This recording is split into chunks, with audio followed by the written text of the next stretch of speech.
Okay, we're just going to wait for a couple of minutes for people to join in.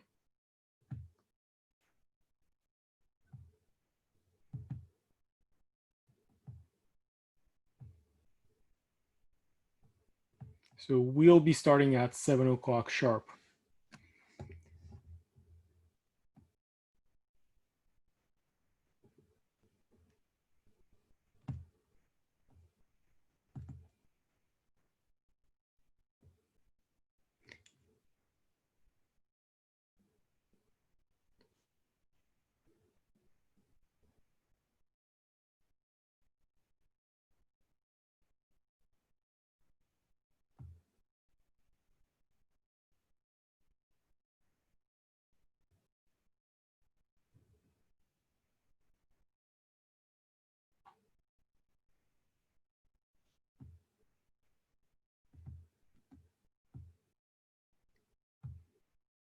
So 4 more minutes.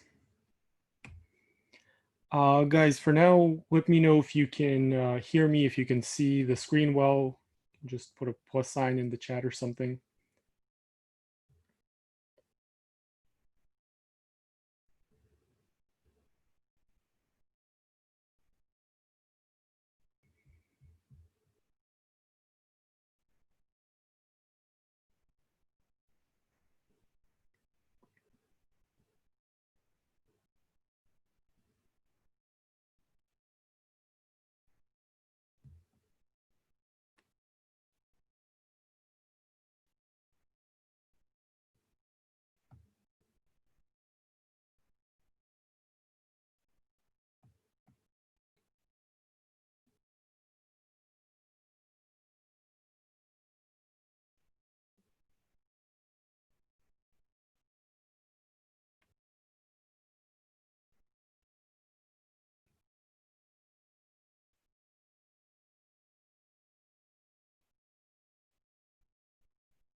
Okay, we're going to start in like 1 minute. I'm just going to wait for a few more people to join, hopefully.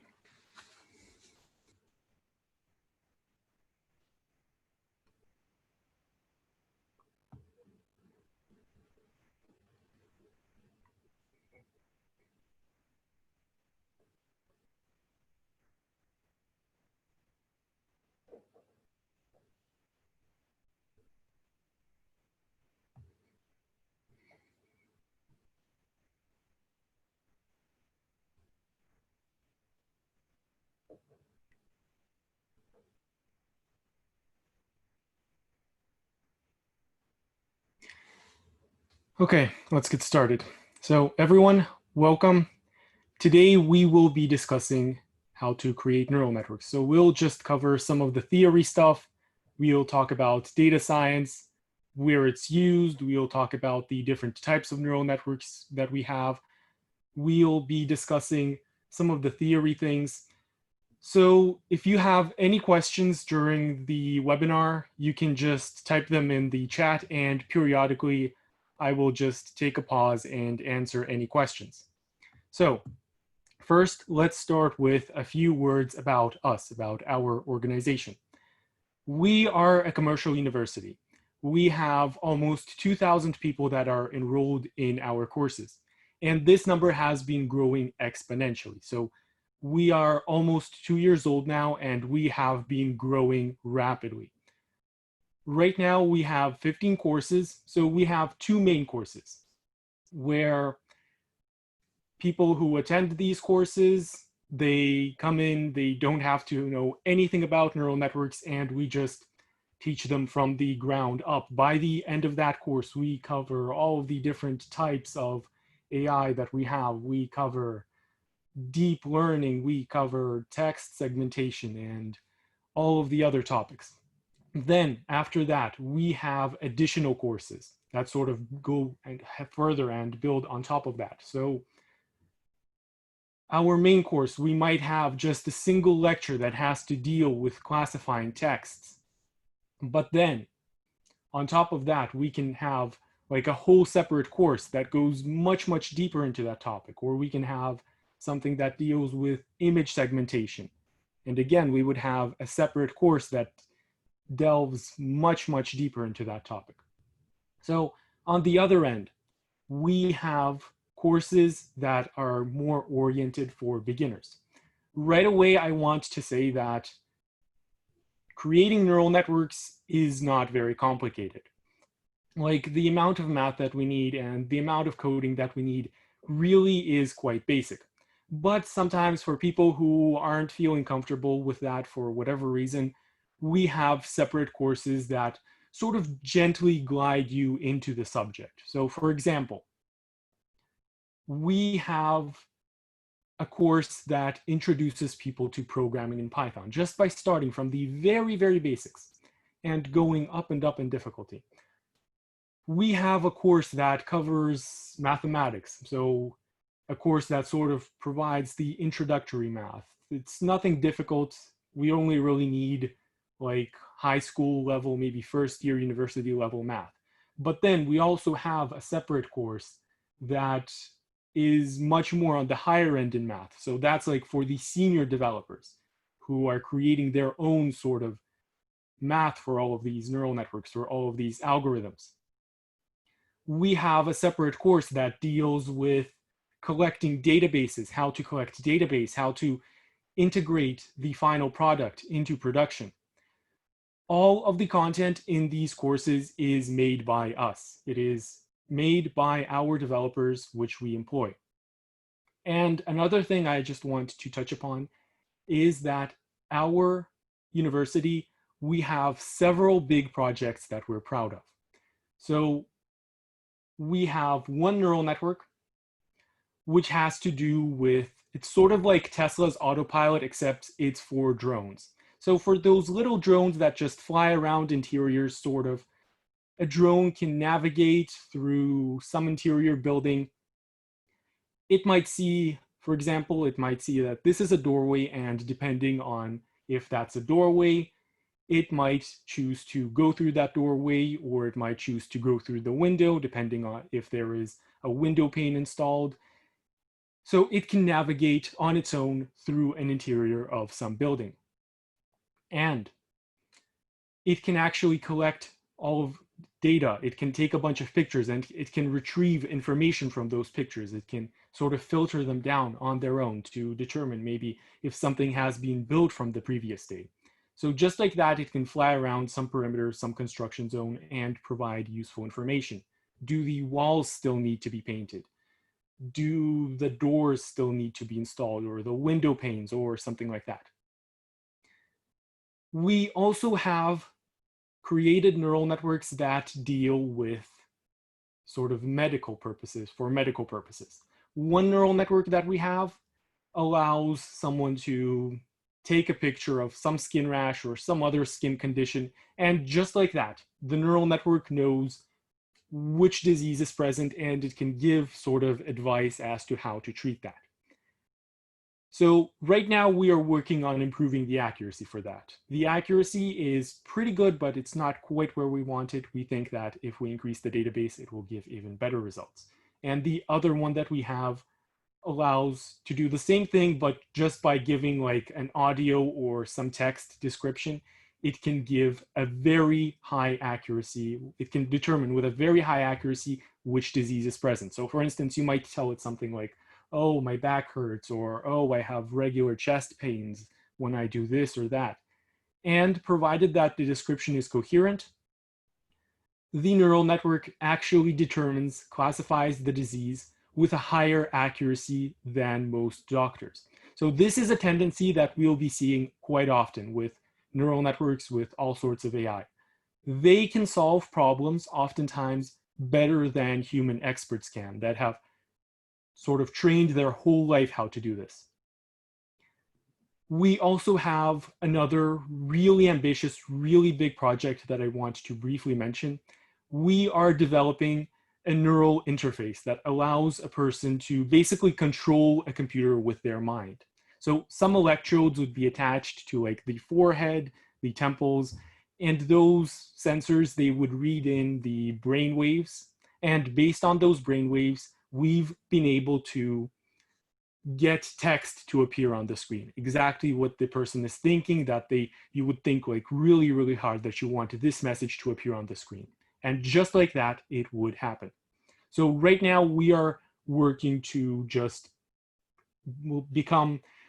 to let this be sort of more general, so that so that on top of just being able to write in text, we would be able to like close windows, open new tabs, or just control like actions, maybe even within video games.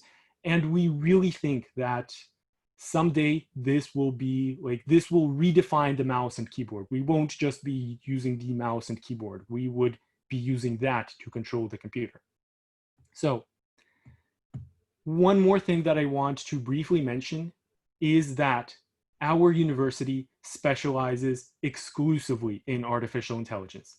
So top to bottom, we are all about artificial intelligence. Everything that we do is in some way, shape, or form based on AI. Okay, so enough about us for now.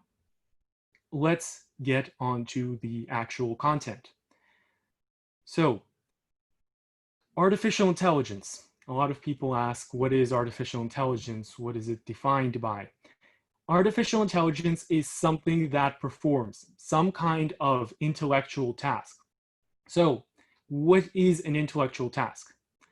Well, in this case, I often like to give examples of what isn't an intellectual task. So, one good example that I like to give in this case is computer graphics.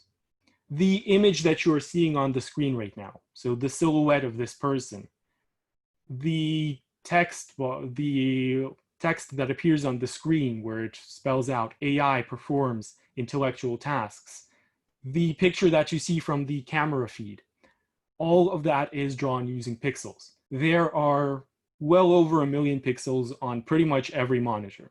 So each pixel contains 3 numbers, right? The intensities of the red color, the green color, and the blue color. And some combination of these creates the actual pixel color. Then the combination of these pixels creates the actual image. So in this case, the actual image is being read off the hard drive or from the cloud somewhere, and it's just being arranged in a way to create the image that we see. But where it really becomes complicated is computer graphics. So you can have just a 3D cube. And a computer monitor is 2-dimensional, right? So whenever you want to make something that is 3-dimensional, you really want to draw a 2-dimensional object and give it the illusion of the 3rd dimension. So there is a lot of math involved in that. You would want to set the appropriate vertices, connect them in the appropriate manner, color in all of the sides of the cube. Then that cube might be moving somehow. It might be moving left, right, up, down. And if you see the cube dead on, then you only see a square, right? You only see like one side of the cube. But if that cube moves like to the right, for example, you would see a little bit of its left side. So the math for that has to be installed there. Then that cube might be moving sort of back and forth. It might be moving along the 3rd axis. So if it, for example, if it gets farther away from the camera, the cube might look smaller. Or if it draws nearer to the camera, it might look bigger. So the size of the cube has to change. Then that cube it might be rotating around its own axis or about some axis outside of the cube. So you would need to rearrange the vertices, recolor in all of the sides. And after that, you'd want to apply a shader and you'd want to apply textures. Then you would have some light source that you would want to apply a shadow to. And all of that is just incredibly complicated. That's a lot of math is involved in that. And that is just for one cube. Whenever we're playing like some big video game, let's say that we are playing some video game on the Unreal Engine, like, I don't know, Far Cry 4. We have millions of polygons that are being generated continuously. So this same procedure has to be repeated for each and every single polygon. And all of that has to be done fast. We want the game to play at 60 frames per second. We don't want it to be stuck at just 1 frame per second or 1 frame per minute. So that algorithm has to be optimized, and that's a whole other level of headaches that we have to somehow rewrite that algorithm such that it runs quickly because the computer's resources are limited. So it's a wonder that as a species, we've learned how to do all of this. The math involved in that is just incredibly complicated. But every single step in this incredibly complicated algorithm is it's predetermined. Every single step was written out by a programmer. At some point, it was probably written out by multiple programmers, and a computer just executes those steps. It doesn't do any unique or creative thinking. All it does is it reads these steps and it executes them step by step, and that's it. Everything, it only does what we explicitly tell it to do. But let's suppose that we were to try to solve a different problem. Let's suppose that we have two sets of images. Some contain dogs, some contain cats. And we want a computer to determine which image represents a cat or a dog based on that picture. So cats and dogs can be drawn in just any number of different ways, right? We can have pencil drawings, we can have MS Paint doodles, we can have photographs, we can have photographs with filters applied on top of them. We can have different species of cats, we can have different species of dogs, we can have those dogs be performing different actions. What am I saying? Species of cats, dogs, breeds of cats and dogs. So they can be running, or they can be prone, or they can be just lying around on their backs or something.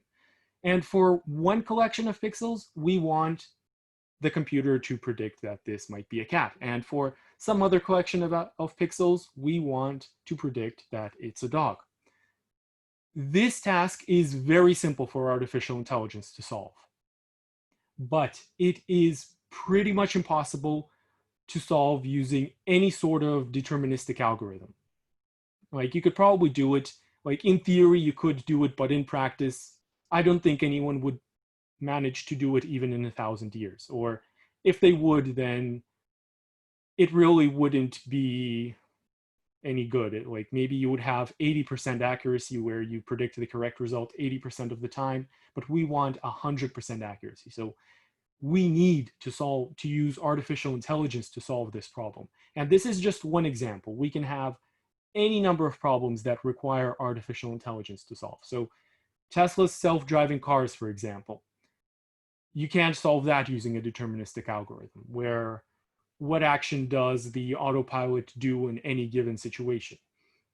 Or something like converting audios into text. That is impossible to solve. Or converting text into audio. If you want it to be more than just a collection of cut up words, if you want to actually have sentence flow in that, you would need artificial intelligence to solve that.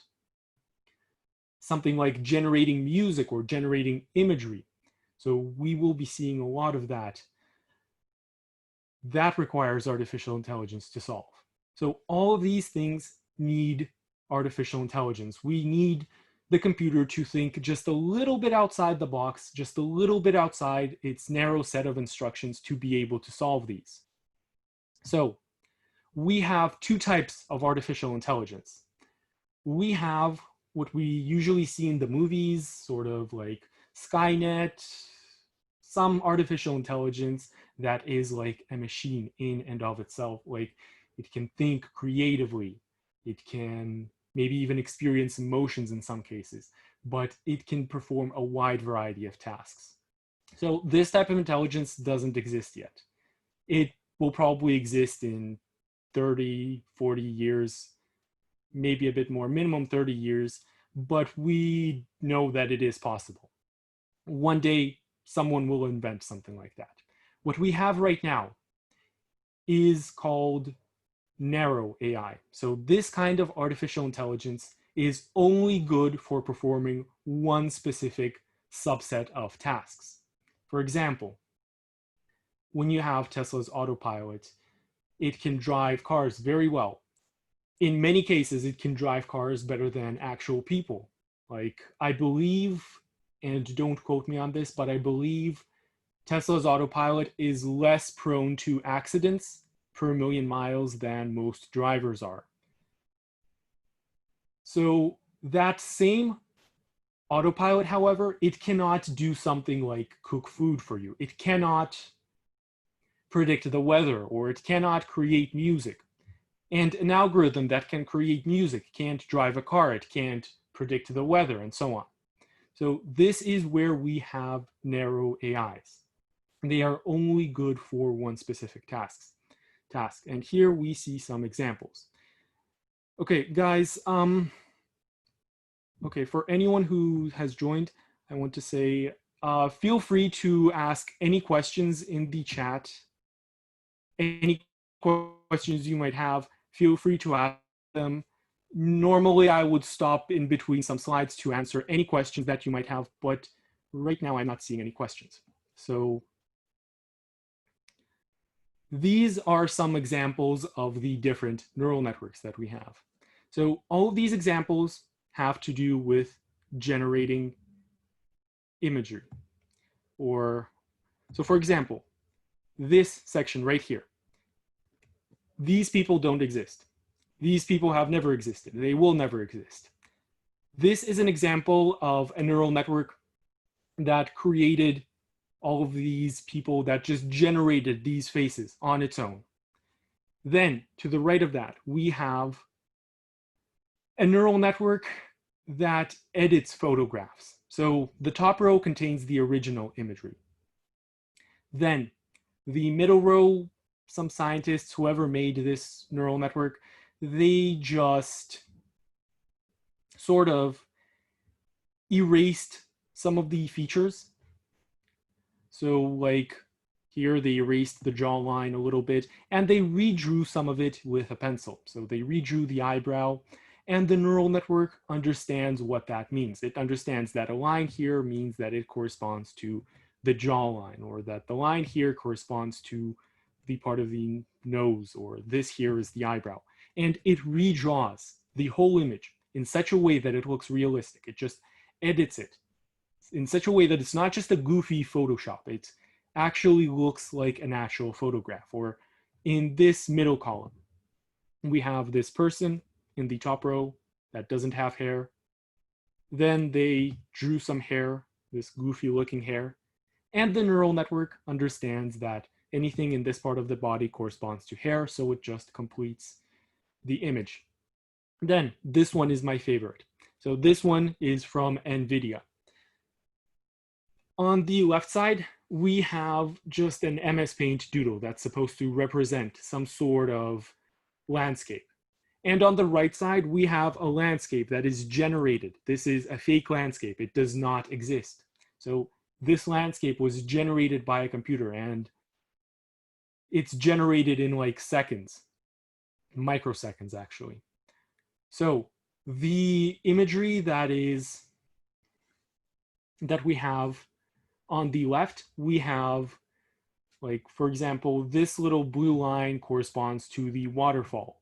This like purplish blue corresponds to some lake. At no point was this specifically explained to the artificial intelligence. This is the best thing about neural networks. They learn on their own. We don't need to say that brown means rock, or that green means some sort of plant. So not only does the neural network understand that on its own, but it also understands the relation between them. So for example, you don't actually get to see this here, unfortunately, but in our main course, there is this demonstration, or actually there is a demonstration that you can look up online. It's really neat, where they just draw this waterfall and the whole image changes. Not just the waterfall, but everything around it changes. So waterfall, wherever we have like a waterfall, we have signs of erosion, right? Like millions of years of water flowing down somewhere creates erosion. It changes the rocks around it. The neural network knows that. So when that waterfall is drawn, all of the rocks around it become changed, or it's more humid there, so some plants might be drawn. So this is At no point were any of these sort of correlations taught to the neural network. The neural network understands all of this just by itself, just by seeing millions of examples or however many examples there were. And it knows that, for example, if we were to have no water here, it would probably be a desert. Then we have an example of image segmentation right here. That's when the neural network knows that if an object is located over there, it can say, for example, in the top right corner, that's a person. And in the top left corner, that's a car. And it actually highlights them in a box. Then we have a 360-degree. So we have this example where on the left side, we have a 360 photograph that's fed into some neural network. And on the right side, the output is the sort of the 3D representation of that. So this is something that is very difficult for humans to solve. And then we have this example right here. The image on the left side is the original image. It's another example from NVIDIA, by the way. It's just a car that's driving on a road in the winter somewhere, and we have dash cam footage that was taken in the winter. And then on the right side, we have that same picture, the same trees, same houses, same signposts, same everything, but it's redrawn to make it look like it's the summer. So that's another really neat neural network. What are neural network layers? Who made the neural network? We will be making the neural network. So when we create the neural network, we will be using libraries to do that. It's super, super easy. There is no math. Well, there is math involved, but we don't need to specify any of that math. That is already predefined. As for neural network layers, we will be looking at that quite shortly, actually. Does a neural network have any frame of reference? I'm sorry, could you please be more specific? I don't really understand. What do you mean by frame of reference? A neural network understands the data that it's seen, and it's going to try to replicate something along the lines of what it's seen, if that makes sense. So for example, we can feed a neural network a bunch of data. We can say that all of these pictures are cats, and we would actually label them as cats. And we can have a bunch of pictures that correspond to dogs. So we would also label them as dogs. And the neural network is going to look at that image. Let's say that it looks for pixel by pixel by now. Let's just say that it looks pixel by pixel. We can have like more elaborate algorithms, but just for simplicity's sake. So it's going to sort of find some patterns that this combination of pixels corresponds to cats, because it's going to see that whenever we have this correspond these pixels, that usually the answer is a cat. And this other combination of pixels, the answer for that is a dog. So a neural network will be going actually over this much more. It tries to imitate what it's seen when it's trained. So let's talk a little bit about data science. Data science is the science of everything that has to do with data. So trying to find some sort of correlations between that data. Data scientists are just a hugely in-demand profession. They are probably, I believe that they're the #1 profession right now and for the foreseeable future. Maybe in like 3 decades from now, we might have another sort of field that will take the top spot. Maybe something like, a lot of people think genetic engineering, but for now it's data science. It's all about data science. Wherever we have neural networks, we have data science. So historically, data science would be done by humans. You would have a bunch of suits sitting in some company, right? And like a board of directors, and they'd be looking at maybe some pie charts or some bar graphs or some line graphs or whatever you have, and they'd be trying to find some correlation between that data. So maybe this demographics buys this number of products or this type of products, and we want to put more of that. So historically, data science was done by humans. Another analogy I often like to present here is the analogy of So let's say that we have people that are applying for a mortgage, or it can be any type of credit, bank loan. So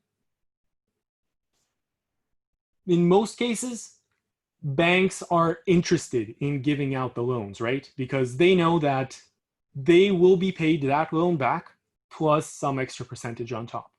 But there are the people who default on their own loans for whatever reason, and a bank isn't interested in handing out those loans. So historically, banks would actually hire data scientists to help them predict who is sort of credit worthy and who isn't, who to give the loan or mortgage to and who not to give it to. So a bank might ask a bunch of personal information from its applicants. It might ask like their age, their marital status, it would probably be more interested in something like their income, their previous credit history. I don't exactly know what they ask, to be honest, but they ask all of this information. And the data scientist would ideally want to create some sort of mathematical function, like f of x equals y plus z, something that looks like that, where the function would take in all of the inputs. So it would take in all of the inputs of the marital status, the income, the number of years that they've been employed for, and it would want to perform some mathematical operation with them. So addition, subtraction, multiplication, exponentiation, anything. That's up to the data scientist. Something that works. Ideally, in the end, we want to have just a single number as a result. And we would interpret that number. So it would be either a 0, which would correspond to don't give the loan, for example, and a 1 would correspond to yes, we want to give that loan. We trust this person to pay us back. And all of the inputs would also be converted into numerical format. So something like marital status, for example, it's a yes/no question. It would be converted into zeros and ones, where 0 would mean no, like not married, and 1 would mean yes, that they're married. So historically, all of this was done manually. It was done by actual people who would sit there and sort of crunch all of these numbers. But as it turns out, it can also be done by machines. And in fact, most of this is done by machines nowadays. So we have two different categories of data science. Analytics, where mostly humans analyze all of that data manually, and we have machine learning. Machine learning does the exact same thing that I just described with the sort of creating the mathematical function, which takes in numerical inputs, performs mathematical calculations, and creates the output. Except instead of this whole equation being written out by hand by a human, a machine knows how to pick an equation that is going to do that much faster, and ideally most of the time it would do that much more reliably. So machine learning has been with us for a while. Strictly speaking, it is not like a super new thing. It's been around with us since probably at least the 1950s. So not gonna lie, I don't know exactly how long, but at least the 1950s. Historically, we've had classical machine learning algorithms that dominated this whole sphere. So neural networks have also been around with us, and I know this for sure, since the 1950s. But they weren't used very commonly historically. So historically, neural networks lost to all of these classical machine learning algorithms like k-nearest neighbors or random forest or support vector machines. Historically speaking, these algorithms performed much better. And back in those days, less of this would be done by machines. Most of this, like in 1970s, for example, most of this would be done by people. But as technology sort of developed further and further, so first of all, the proportionality as to what was done by machine learning as opposed to classical algorithms grew. And within that, the proportionality of what was done by neural networks also grew. So neural networks became more and more advanced. The quality of the data that they gave us grew more and more. So if we were in the year like 1995, probably this graph would describe the situation where we have neural networks that just take up a little bit of the whole sphere of machine learning, of this whole field, and the rest is just solved using classical algorithms. But nowadays, almost everything is done with neural networks. This picture isn't even quite representative of it. Like 99% is probably mostly we have neural networks. So nowadays, if we were to try to solve any problem using some classical algorithm and try to solve it, that same problem using a neural network, the neural network will give us better results the vast majority of the time. So like 80% of the time, the neural network would probably win. And the other 10% of the time, for some very specific examples, the classical algorithms might win, usually by a little bit. And the other 10% of the time, it's really like almost identical. The reason that neural networks have grown so much is that neural networks require lots and lots of processing power. So this is something that we'll also be discussing. Historically speaking, we just didn't have that kind of processing power. That's why neural networks, we couldn't really run all of these super advanced neural networks that would give us good results. It would take like literally centuries to get a result, and obviously that's unfeasible. So even nowadays, computers still struggle in terms of the size of the neural networks, how much processing power they take up. So we'll also be talking a little bit more about this. We actually need GPUs to run neural networks. GPUs are, roughly speaking, about 50 to 100 times faster than CPUs at performing the same sort of number crunching tasks. It just turns out that GPUs are perfect for matrix multiplications, additions, subtractions, and that's what we mostly have in neural networks.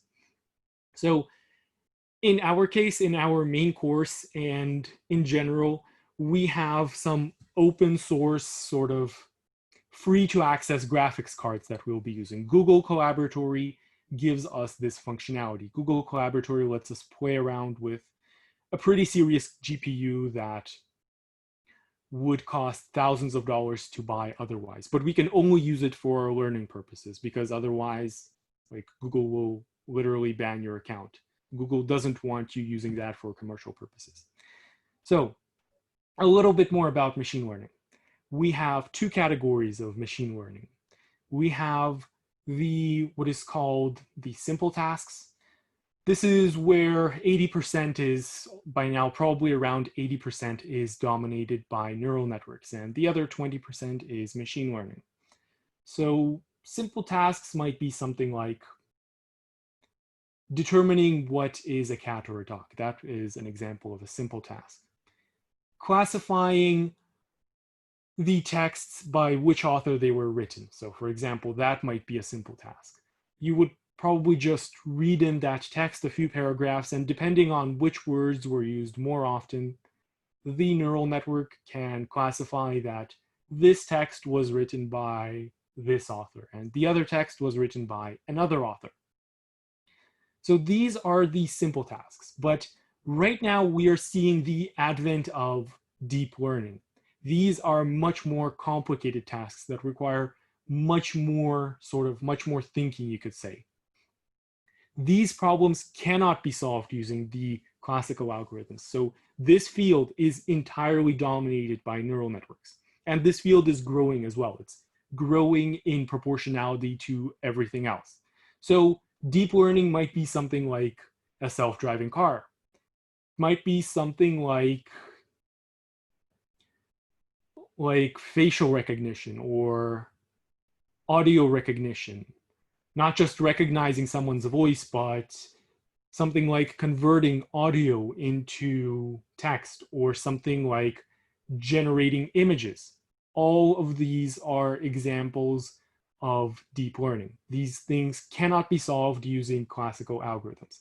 And we have neural networks that are applied in every industry, really. In the banking industry, in finances, in predicting weather, so meteorology, every field, you can apply neural networks to it. Like literally every sector of the economy, you can apply some neural network. You can apply many different neural networks for many different jobs. And they would lighten up the workload quite a lot. Like the technology exists nowadays. It's just that the economy sort of hasn't caught up to that. And honestly, it will probably take decades to catch up, but it will be catching up faster and faster.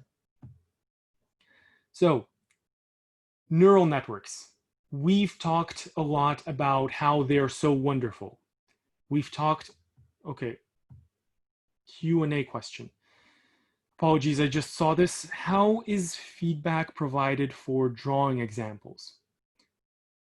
For example, for the loss function.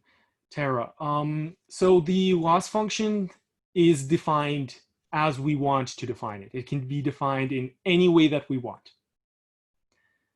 It's really up to us, and we have to pick something that suits the situation. So for drawing examples, you would probably have like a different neural network that analyzes that somehow. And depending on the classification, you can really come up with many unique examples. You can come up with a neural network that probably classifies something, and depending on the answer as to if it can't classify that as what you want to draw, it will return some kind of loss based on that.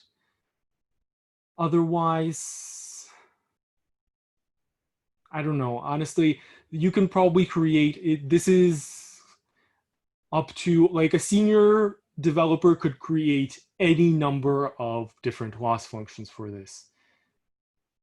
So it's up to us how we define a loss function for any specific example. And it's really like the question that you're asking, to be honest, is a little bit outside the scope of this lecture. I can't give the answer just on the fly. If you want, I can give you the contacts of some developers that are much more knowledgeable about these intricacies than I am. In fact, I'm going to drop that in the chat a little bit later. And any questions that you have, whether they're or not they're theory questions or especially like organizational questions, you can ask them. Okay, let's talk a little bit about the advantages and the disadvantages of neural networks. So, the biggest advantage of neural networks is that they learn on their own. That means that we don't need to explain to the neural network any of the correlations between that data. The neural network is just going to see the data. It's going to read in the huge database that we give it. And it's going to extract all of the correlations on its own. For example, going back to the example with the mortgages, let's say that, well, it's pretty intuitive. Someone who had a history of bankruptcies is probably going to go bankrupt again. But we don't need to explain that to the neural network. It's just going to see a bunch of examples that people who have different, like a high number of bankruptcies, they're not trustworthy. And it's going to create some sort of correlation based on that. Or it might determine some correlation that isn't as obvious. Like, for example, people who are married might be less prone to bankruptcy, or people who have more kids might be less prone to bankruptcy. By the way, I'm just making this up. I have no idea if that's true or not. Like, I'm literally just making this up for an example, so please don't quote me on that. But it might find any sort of these unique correlations, or it can find something like people who are married and have a history of bankruptcies might be less prone to bankruptcies than people who have a lot of kids and have just a low income, or any sort of unique, weird combination of these features. The neural network is going to learn all of that on its own. So we don't need to tell it anything. The other big advantage is that neural networks, so because we don't need to tell them all of the explicit correlations, they are able to help us. So we can create a neural network for any field, even if we're not an expert in that field. They can help us find all of these correlations. For example, we are working with medicine right now a lot, but none of our developers, at least as far as I know, hold medical degrees, and we don't need to, because all of that is performed, like all of the learning is performed by the neural network. Oftentimes we would need to consult actual experts in the field. We would need to ask them, so for the data, what are we looking for? Especially if it's something that we have no idea, like how can we find gold or oil like beneath the earth? How can we find that based on seismic data or something like that? We would want to know what we're looking for. So we might like ask for some consultation from experts, but we don't need to actually be experts. It still helps to be experts in the field that you're making the neural network for, but it is not strictly required. You can make a good neural network that will help every doctor all across the world and at the same time know next to nothing about medicine. And the other big advantage is that oftentimes neural networks are able to provide better data so they are able to provide more accurate results than people who have spent their whole entire lives learning that. So one example that we have, one of our graduates from our university. So we have thesis projects at the end of the course where people get to make whatever they want as their thesis project. It can be any neural network. Someone created a neural network that analyzes different metals. And based on some features of that metal, like maybe some microfractures or something like that, it would be looking for if that metal maybe might break soon, if it's too brittle or if it's too malleable or any other sort of defects. The person that made this neural network, their neural network had 98% accuracy, I believe, 98% accuracy on the actual things that they were analyzing. Whereas trained experts who have spent their whole entire lives sort of studying this field, metallurgy, they were right like only 85% of the time. So this is a very common trend. Humans are prone to error. Neural networks are still a little bit prone to error, but oftentimes that error is much smaller. If it's a well-made neural network, if it's trained on a sufficiently large database, that neural network is going to be less prone to error than people are. So self-driving cars, they will replace human drivers. Already, per million miles, they are less prone to crashing, to car accidents. Sometimes they make silly mistakes. Like Tesla's autopilot, sometimes, maybe they probably would have updated it by now, but it can make silly mistakes. But as they get better and better, they will absolutely dwarf any human competition. So this comes with a few disadvantages. Neural networks, the first big disadvantage is that they require a huge database to learn from, and someone has to actually collect that database. So that data has to come from somewhere. Oftentimes, especially in a big company where people are looking to create a big data set, this data set would be like, there would be entire departments dedicated to just collecting this database. So I'm talking like dozens, even hundreds of people potentially. A lot of freelancers would be involved. Even when it's just a freelancer AI developer, sometimes they might hire someone to help them collect a database. Sometimes there are easy ways around this. Sometimes we can find an open source database. Sometimes we can find like data that we just scrape off the internet very quickly, or we can find data that we can retrieve sort of from the previous projects that we made. But a lot of the time, this will be a big step, just collecting the database. We want that database to be big. The bigger the database, the more varied the data, the better the final results will be. And like 60–70% of a neural network project might just be collecting the database. In fact, that's usually what we have. The meat of the whole project, so to speak, is just collecting the database. So usually the people that are involved with this are separate than the people who are actually designing the architecture. Then the other disadvantage, neural networks, they require lots and lots of processing power. So that's why we haven't been able to use neural networks before the previous decade to a very to a huge extent. Even nowadays, we're struggling with the processing power. GPUs, so they're 100 times faster, even on like a big, just a supercomputer that is built specifically to train neural networks. Training that big neural network might take days, weeks, and without GPUs, it would be taking like years. It would be unfeasible. So they require lots of processing power.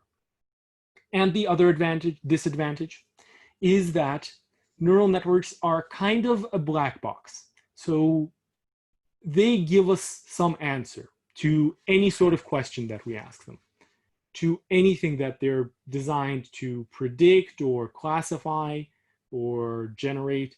They give us some output, but we won't know why that output is what it is. So a neural network's logic can be very, very different from a human's logic.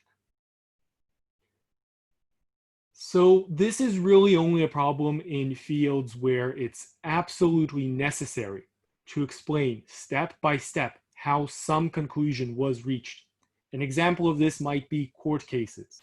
So it's probably possible. In fact, I am about as close to positive as you can be without being absolutely positive that it is possible to create some weird neural network that is going to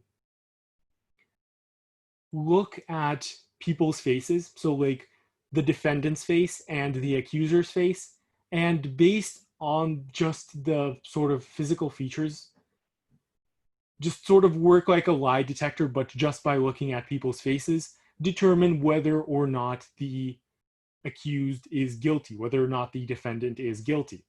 But no court is ever going to accept evidence like this. Like, you can't just have a neural network that takes 2 photographs, looks at them for a microsecond and says, guilty guys, guilty, 50 years in jail, life sentence, death sentence. Never going to happen. Even that wouldn't even be taken as sort of evidence. I mean, first of all, it's completely circumstantial evidence, but even if you neglect that fact, it probably would never be used, even if it was 100% accurate. Also for scientific purposes. So anywhere where it requires step by step to explain how a conclusion was reached. For scientific purposes, you need to explain how a conclusion was reached. You can't just say, the mighty neural network said so, it must be true. No one's going to buy it.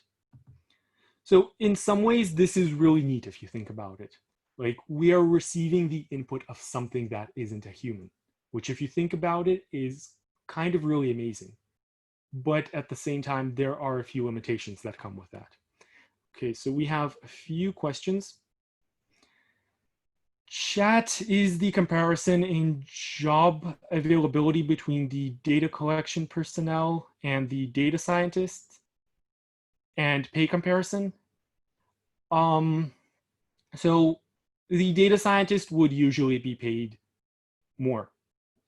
So significantly more. I'm not going to lie, I don't know exactly how much more, but the data scientist would definitely be paid more. And then we have, is there a way to figure out what the reasoning was for a particular output? So the simple answer is that there is no easy way. If you really look at it, if you really spend, like, in theory, it's possible. For a simple neural network, you could probably spend a lot of time looking at all of the weights inside the neural network and determine the answer like that. For a more complicated, like a deep learning neural network, like a deep neural network, it would in theory be possible, but in practice, it would not be feasible, like not even close to feasible. Like the amount of effort that you would spend to determine just a little bit of that logic. I'm not even talking about the whole logic of the neural network, but maybe why it predicts a specific result for just one type of input would be just orders and orders of magnitude more than the effort spent to actually create the neural network. If it was intelligent enough, that's probably closer to general AI. One day we will have something like that. In fact, that's actually a really neat idea. You could create a neural network that looks at other neural networks, that looks at the context, the weight, their inputs, and tells you why that input is the way it is. But that's kind of like, I guess, more of a hypothetical. Right now, we don't have anything like that, and we probably won't have anything like that for a while. But that will come to happen. I'm absolutely certain of it, and that's going to be really amazing. Okay, so we've talked so far about how neural networks are super intelligent, super amazing, how they do everything on their own. Well, if that was the case, we wouldn't have work, right? We would have nothing to do. So let's take a look at what the developer's works actually consist of. So the first step is collecting all of the data that we need. So all of that data needs to be collected. Like 60, 70% of a project can just be collecting the data. People would hire other people. They would hire freelancers. Sometimes you would have departments working on this. These people would need to be paid. So all of this takes a lot of time. It takes a lot of money. It takes up a lot of resources. Then after you're done collecting the data, actually after you're done collecting even part of the data, you can already start experimenting with some architecture. So a neural network consists of neurons. And those neurons, you can have many different kinds of neurons. Senior developers might actually create their own neurons that use their own math, that create their own output. So with all of these neurons, you can rearrange them in different directions. You can sort of rearrange them in different orders.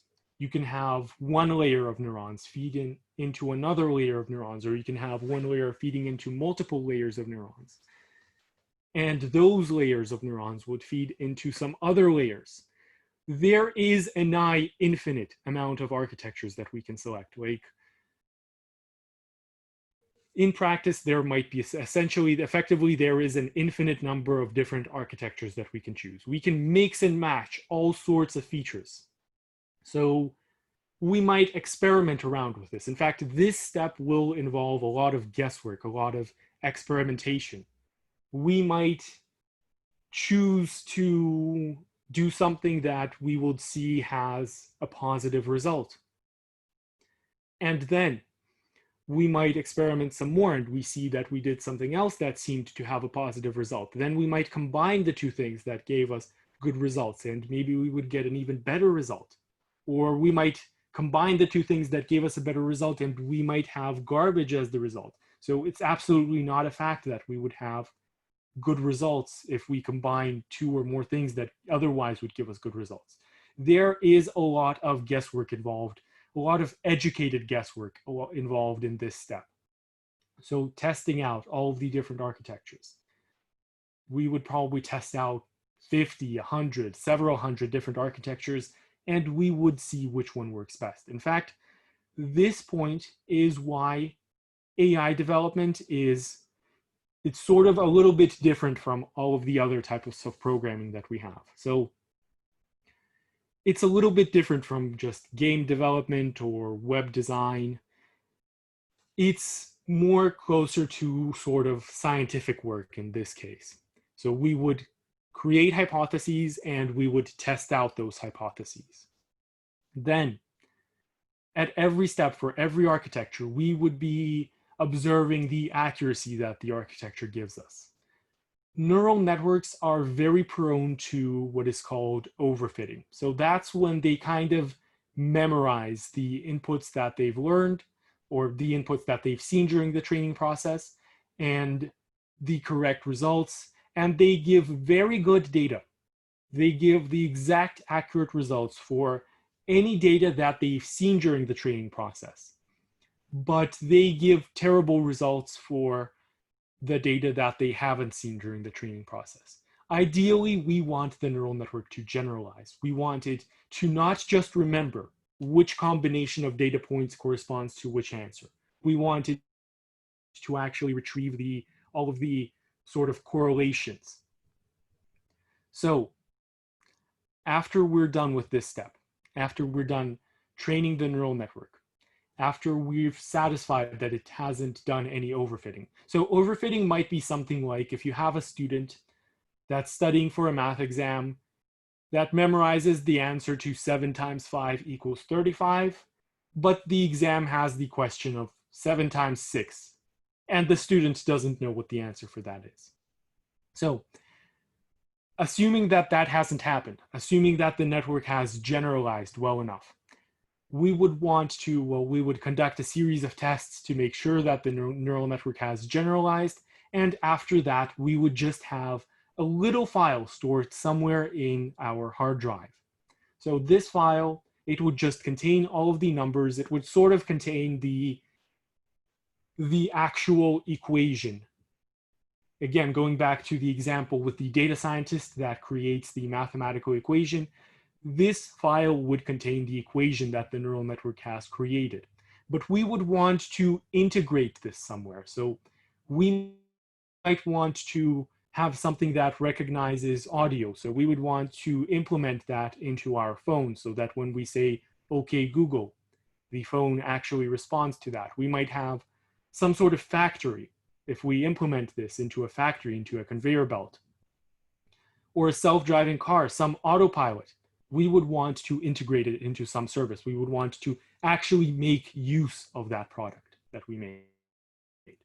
This often falls upon, like in medium-sized companies or in large corporations, this falls upon either another developer or even on some other department to integrate this product into the actual final service.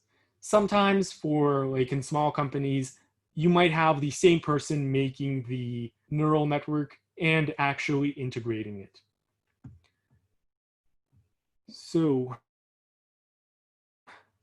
let's talk a little bit about how neural networks actually work. Let's delve a little bit into the actual theory. Neural networks consist of neurons. So neurons, this math was invented or discovered all the way back in the 1950s. It is based on how scientists used to think our brains work. We know nowadays that this isn't quite how our brains work, but the logic has kind of endured. So biologists made a sort of hypothesis that this is how our brains work. And then mathematicians took that model, converted it into its mathematical format. But then we learned that that's not really true. But the mathematical model has still remained. So neurons are connected to all the other neurons. And each neuron is effectively going to determine the truth of some statement. It is going to determine how true something is. So for example, we have neurons inside our brain. When we touch something that's cold, we feel that that's cold. That's the neuron that is responsible for the sense of cold being activated. When we touch something that is hot, that is the other neuron that's responsible for the sense of heat being activated. When we are running and we are tired, out of breath,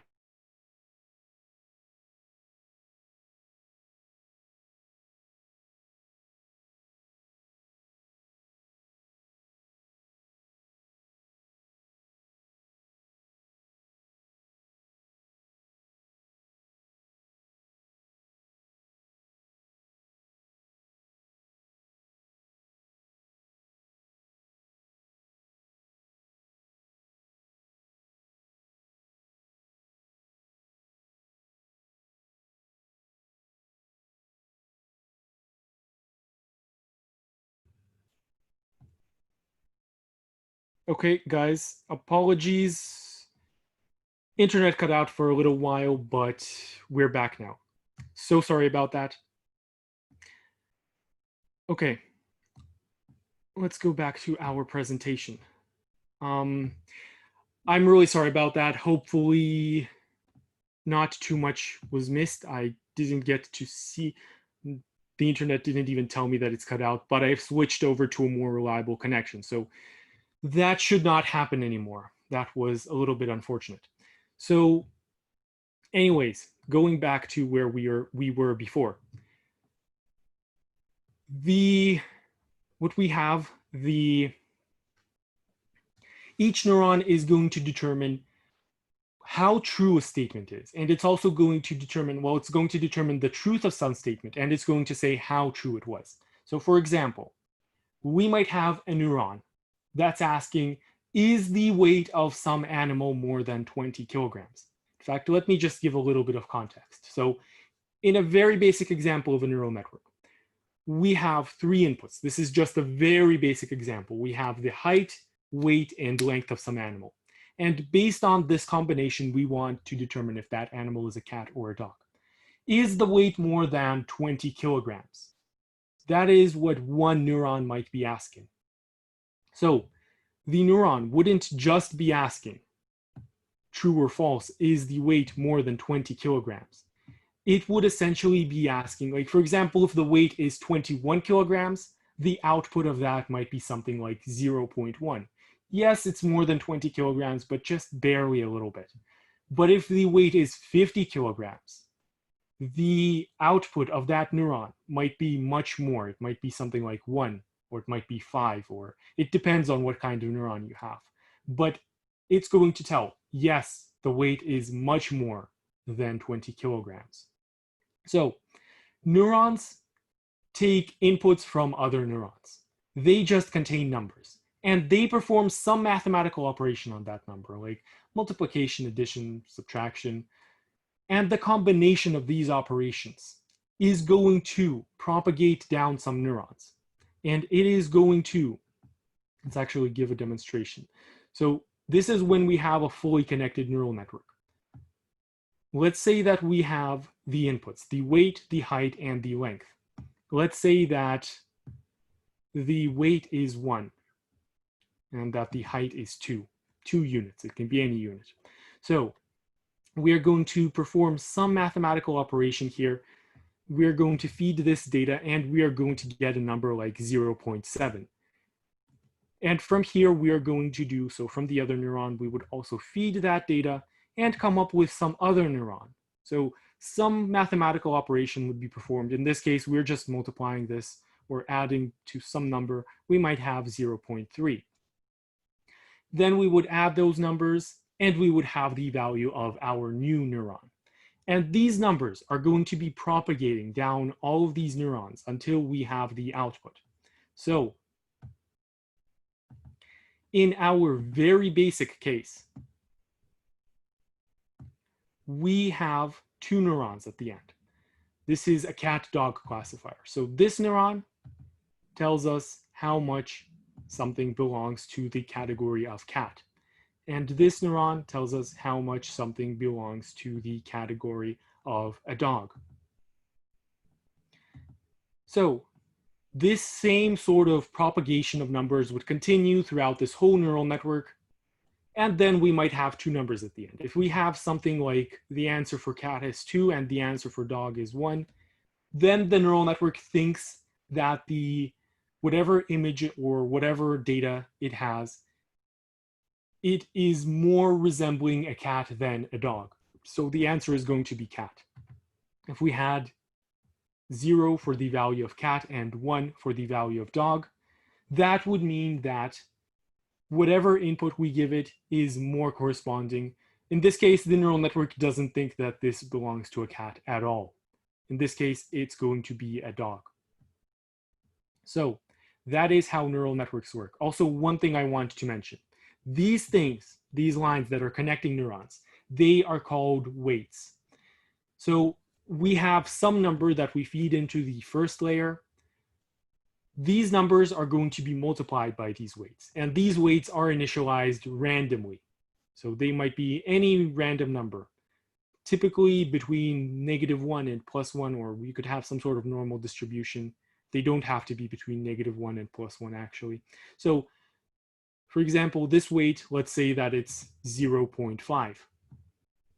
That would mean that the value that we have for this cell is 3 times 0.5, but we might also have a value of 5 here.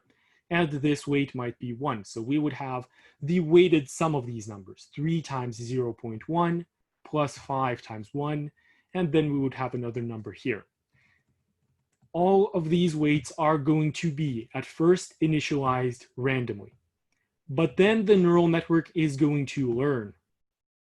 So at the very beginning, when we create the neural network, it doesn't know anything. You can think of it as kind of like a newborn child. A newborn child doesn't know anything about the world. You can't ask a newborn child, you can't just point towards a tree, like say, okay, Billy, tell me if that's an oak tree or a pine tree. The kid has never seen a tree in his or her life before, like ever. So that wouldn't work. But once the child grows up, sees a few examples, they will learn that this type of tree corresponds to an oak tree, or a tree that has these needles, that's a pine tree.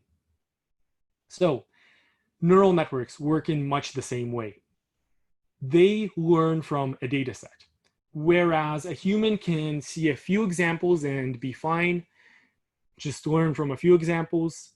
A neural network is going to need more like tens of thousands of examples is not even a big data set, honestly. So a lot more examples. So in this case, the neural network, it's going to read these numbers. It's going to provide them as the input. And it's going to try to predict, is this a cat or a dog? Let's say that it predicts that it's a dog. It's going to see then that the correct answer was that it's actually a cat. It's going to know that it was wrong. And because it was wrong, it is going to try to change all of those weights so that whenever it receives the same number, the same set of numbers again, it would give something that is closer to the correct answer. So it's going to be more likely to predict that this is a dog. Then it would move on to the next example. Let's say that it receives this data and it predicts that it's also a dog. And it sees that, yes, indeed, it is a dog. In this case, it doesn't do anything, it just moves on.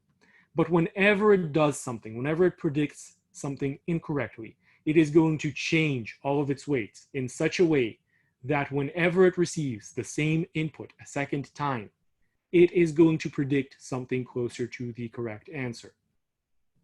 So the hope here is that the neural network won't just remember all of this information. It will retrieve the correlations in such a way that whenever it receives new data, it is also going to predict the correct result. So whenever it's going to receive new data that it's never seen before during the training process, it is going to give the correct answer. This is called the test data set. We use it to gauge how well the neural network has actually learned.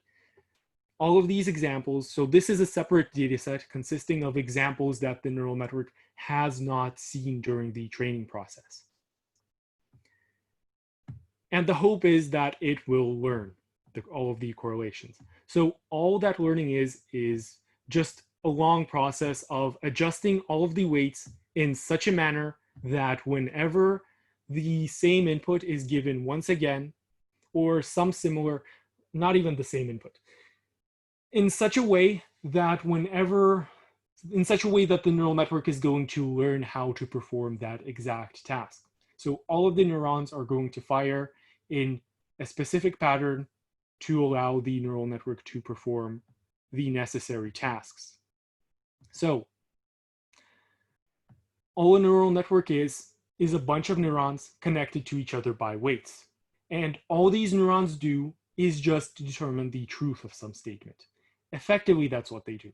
So one neuron might be asking, effectively it's asking, Is the weight of the animal bigger than this? Is the height of the animal bigger than this?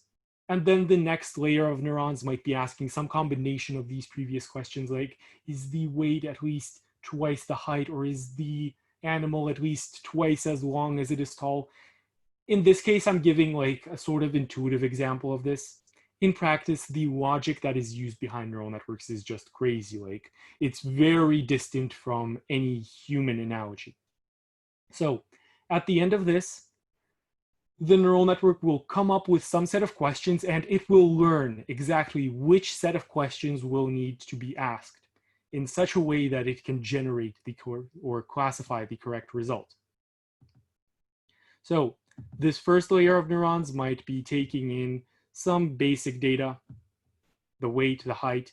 Then this layer of neurons might be asking, is the height at least half the length? Then the next layer might be asking, every neuron in the next layer might be asking even weirder questions like, is the proportionality between some other proportionalities, is it at least this much? And depending all of that, we would have our final answers. In this case, in this demonstration, we have like layers of 3-4 neurons, and we only have 3-4 layers in total.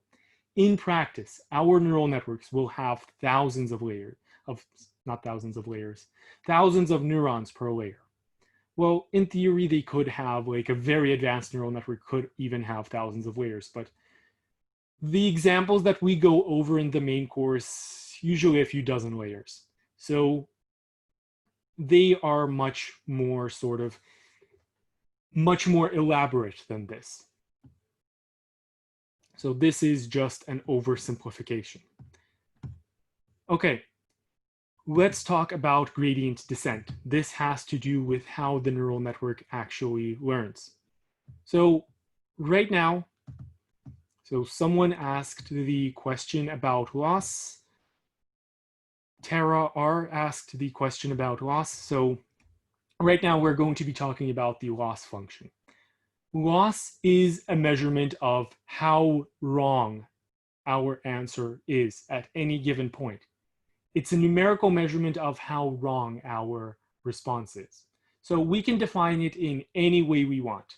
If we are predicting the stock market tomorrow, for example, we can create a neural network that's going to be off by 50 points.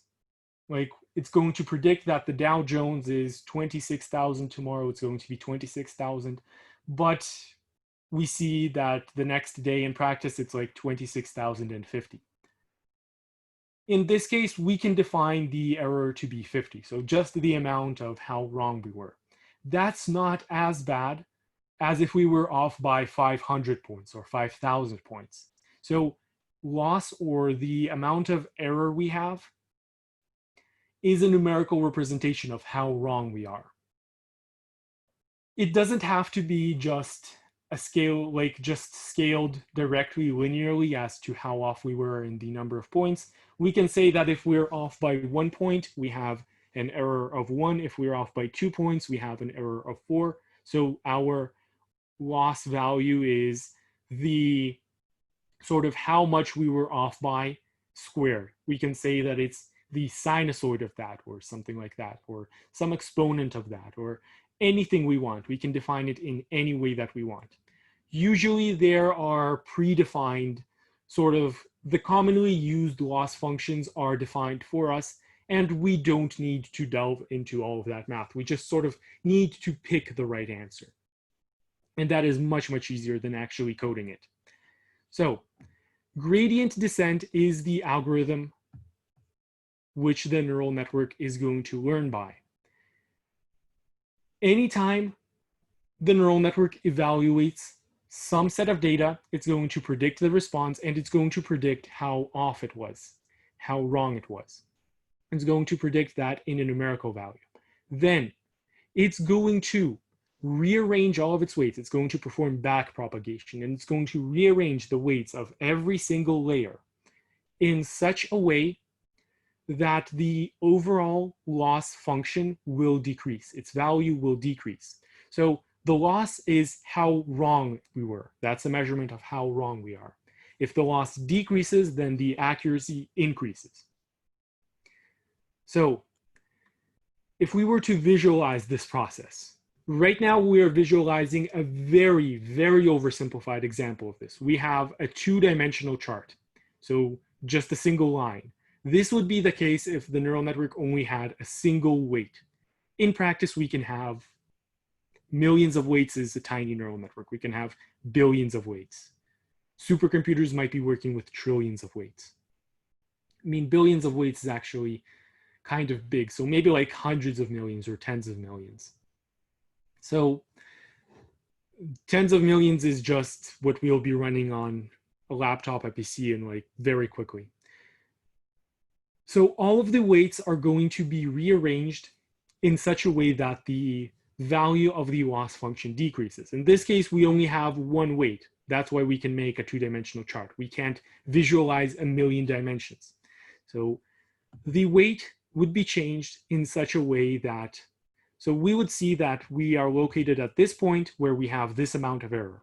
And we also know, based on the slope that we see here, based on this slope, we see that if we move in this direction, the error value is going to decrease. So we would want to move in this direction. We would want to change the value of the weights in such a way that we're essentially moving in this direction. That's where we would perform a hop. So we would perform this little hop. And then we would repeat the same process. We would ask, which direction do we need to go down to decrease the loss? Same direction. So we would keep going down and down and down until we reach some local minimum. In this case, once we're right here, so once we are located right here, we would say, so okay, now we want to move back into this direction to decrease our loss. So then we would keep hopping back and forth, but we are happy with that. So we want to reach, ideally, we would want to reach this global minimum where the loss value is at its smallest. Except in practice, we actually don't want to go there because this is usually where the neural network overfits quite a bit. It's learned only the examples that it's seen during the training data set, but it doesn't know how to predict that, how to generalize that. So ideally, we would want some local minimum that is reasonably small. So something like this. In this case, this is what we've reached. However, we also have a parameter called the step size. So we can take like a medium-sized step like this whenever we are changing our weights, or we can try to take like a massive, massive step. That is just going to lead us all the way back into the other side. And here we would ask the same question, which direction do we want to go to decrease the loss? The other direction, and we would just fly off the chart. We don't want that. So we have to be careful here. We also don't want to take steps that are too small because first of all, we're limited by our computer's processing power. If we take steps that are too small, first of all, it would take a very long time to process, and then we would just be stuck in this local minimum. That's really not good, and then we'd just be bouncing back and forth. So in practice, this procedure is made much, much easier for us through something that is called an optimizer. An optimizer is going to, it's sort of going to remember the history of the steps that we've taken. So if it sees that we are getting stuck just bouncing back and forth here, it's going to try to increase the step size so we can go over this boundary and continue down. Or if it sees that we are bouncing around a lot but there is no good, it might try to decrease that. There is a lot of math involved, but once again, we don't need to actually know any of that math. Seniors would, but as sort of junior or even middle developers, we don't need to break it down step by step. All of that coding, all of that math is already built for us. Okay, with that, let's view a live demonstration. So we've talked a lot about the theory. Let's view some of the examples. So this is called Google Colaboratory. This environment here, this is where we code in our main course. Google is kind enough to give us Well, first of all, this coding environment is just very nice because it allows us to run all of these snippets of code without running every single thing. And also Google gives us access to a GPU. The GPU allows us to, so we need GPUs to train the neural network.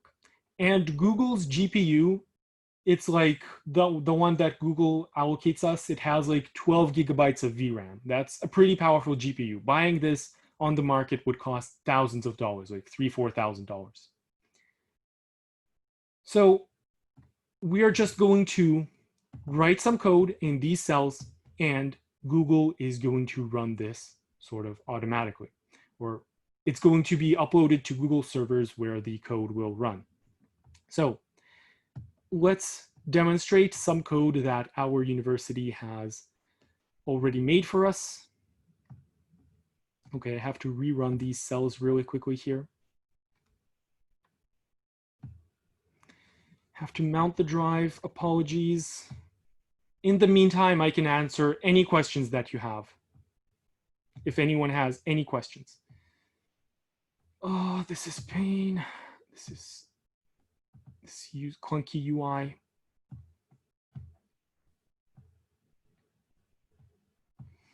Okay, apologies for all of that.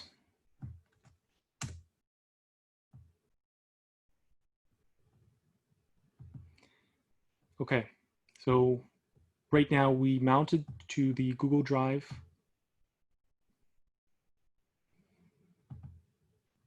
Are multiple minima saved for trying later with more data? For example, if one overfits. Yes, you could actually use, in Keras, you can actually use callbacks for that. So you would only save the data, the neural network that performed the best on the validation set or the test set. You can do that, yes, absolutely. In fact, we look at that in our main course. So that's what we do a lot. Okay, so in this example, we are going to be showcasing a convolutional neural network. A convolutional neural network we mostly use it for classifying images. So this is a cats, dogs classifier. Given some image, we are going to try to determine if that image belongs to a cat or a dog. So let me just do one more thing very, very quickly.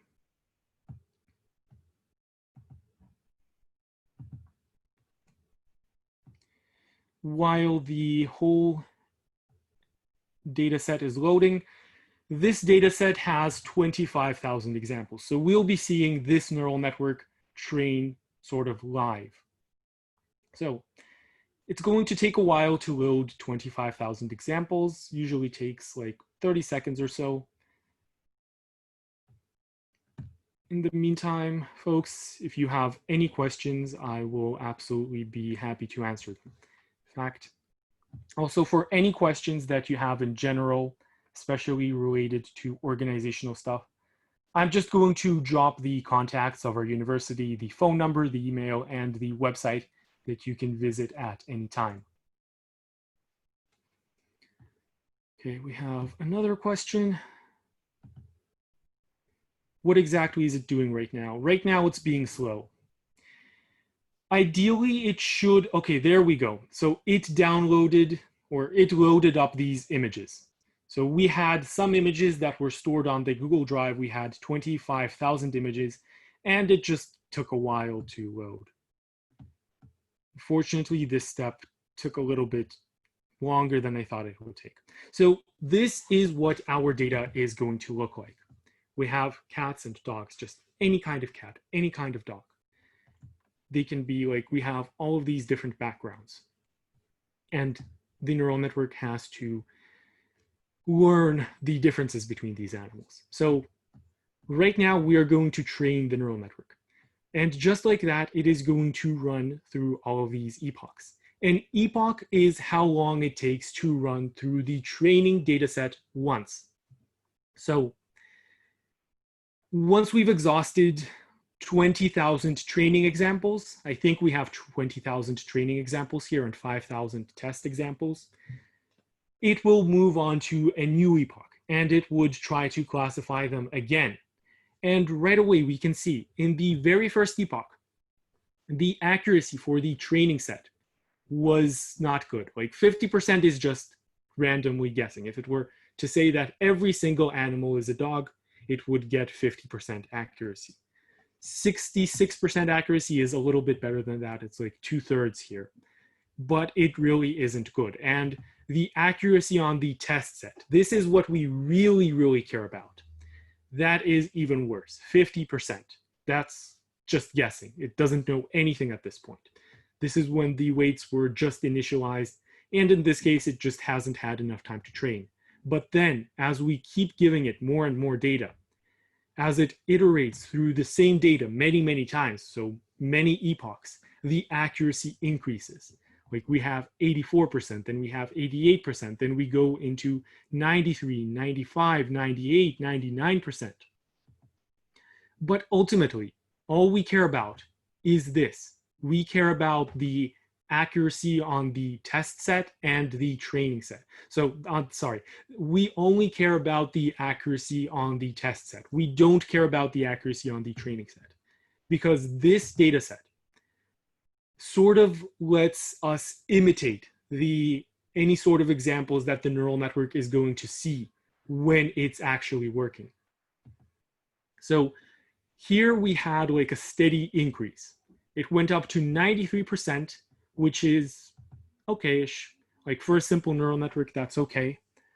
We can easily do a lot better. And I think even if we were to keep training this neural network, we would get better results. Like I believe that this neural network could probably reach 94% accuracy. So one other thing I want to mention, sometimes we have the neural network training over a whole epoch and the accuracy goes down at the end of that epoch. That happens, especially with deep neural networks. Like plotting out the accuracy versus the epoch, we would have a lot of seesaws like this. The data would be like really noisy. Sometimes after you train it for a little while, the accuracy goes down, but the general tendency is for the accuracy to keep increasing. If you have a neural network that isn't advanced enough, like too basic, or the data set that isn't comprehensive enough, after some time, so the neural network isn't going to be able, you won't be able to squeeze out better results. So you could keep training it for a million epochs, but it won't go above 94% or 95% or whatever the limit is. Okay, let's try to actually visualize these results. So what did the neural network actually do during every single step?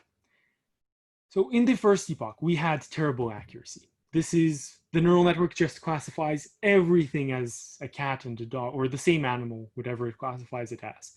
But then it quickly learns the differences between these animals. And the more we train it, the more it learns the difference between them. So right now, the pictures of the cats and the dogs, because they're becoming more and more distant from one another, that's the visualization of the neural network learning that they are more and more different. And then, like by now, it's by the 10th or the 15th epoch, it has learned pretty well. It has classified that all these animals are different. In this example, we have 93% accuracy. So you're only seeing 10 examples on the screen. If we were to show more examples, it would still probably classify some incorrectly. But in general, it knows the differences between cats and dogs.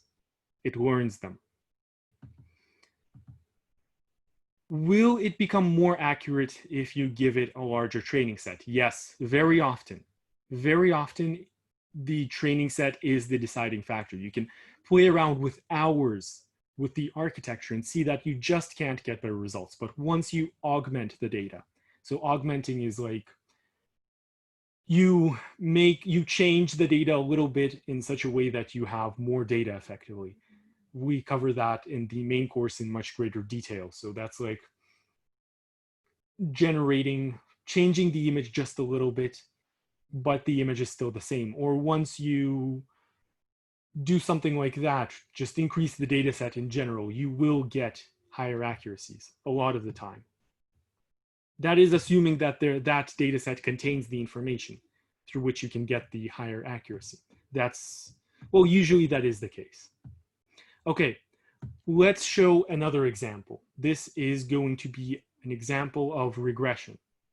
So right now we are demonstrating, so we have a data set that deals with automobile prices. All of these are real data sets, by the way. So this is a data set we've found or scraped somewhere online. The data looks like this. We have different cars, like the manufacturer, Audi, Ford, Chevrolet, and we have the different models like Mustang, A5. We have the information of the year it was produced in, the mileage that we have, the type of fuel like diesel or gasoline. Then we have some other parameters like body and KPP. I don't even know what these parameters are. And the amazing thing is that I don't need to know what they are because the neural network will know what they are. What we want to predict is this final price. What is the price that this automobile will be sold at? So this is called a regression problem. We're not trying to classify something into a category like cats and dogs. We want to actually predict a single value, or we can have examples where we want to predict multiple values, like predicting the weather. We would want to predict the temperature, the wind velocity, air pressure. But right now we're just predicting the price. So when we train the model,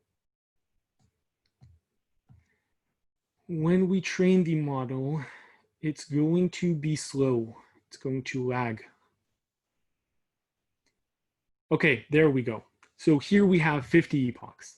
In the very first epoch, so we defined our loss as how off we were, by which amount. We are off by an average of $14,000. Like, that is terrible. That is like the price of the car. The price of the car could be $14,000 and we would say that it's $0 and we would be off by $14,000. But then the loss, how off we were, is going to decay exponentially, and it's going to decrease further and further until we're only off by $5,000. Then we're only off by $4,000, and then we're only off by $3,000. And then it's just going to sort of plateau at that. We are not going to get much better accuracy than this. So, however, I want to emphasize once again that we really only care about the accuracy on the test set. So this is the accuracy that we really care about. We finished off with the loss of $3,000. So $3,000 is reasonable. This is quite a basic neural network. We can have neural networks that predicts the price within like 1%. We can have really accurate neural networks like that. But this is just for demonstration purposes. So we have a plot of the training loss and the test loss. So how wrong it was by predicting the data that it has seen during the training examples and the data that it hasn't seen during training in the test examples. If you look closely, you can see that they start off with the same amount of error. But the further we go, as we go further and further, the gap between these two values, between these two loss functions, it increases. So that is a little bit of overfitting present. So let's once again show a visual representation of this. Right here, we have the red dots that corresponds to the actual price of the automobile, and we have the blue dots. The blue dots correspond to the predicted price. So unfortunately, we don't get to see the very first epoch here, but on epoch number 5, you can see that the amount of error is significant. But the further we go, it just decreases, and these points eventually they converge. So that's when we have really good results. Okay, one more neural network that we're going to look at. This is a segmentation neural network. So this neural network, segmentation, sometimes it's when you have like the neural network sees a person somewhere in that picture and it just highlights that person inside a box. In this case, it is going to actually locate pixel by pixel where the object is. It is going to say that this object occupies exactly this space and nothing else. So we are going to be looking at airplanes. So we're downloading some examples. Let's demonstrate what this is going to look like.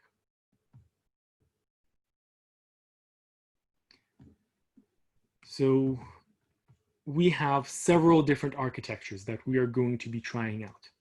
We have U-Net, then we have a little bit of a simpler architecture, the linear architecture, and the PSP architecture.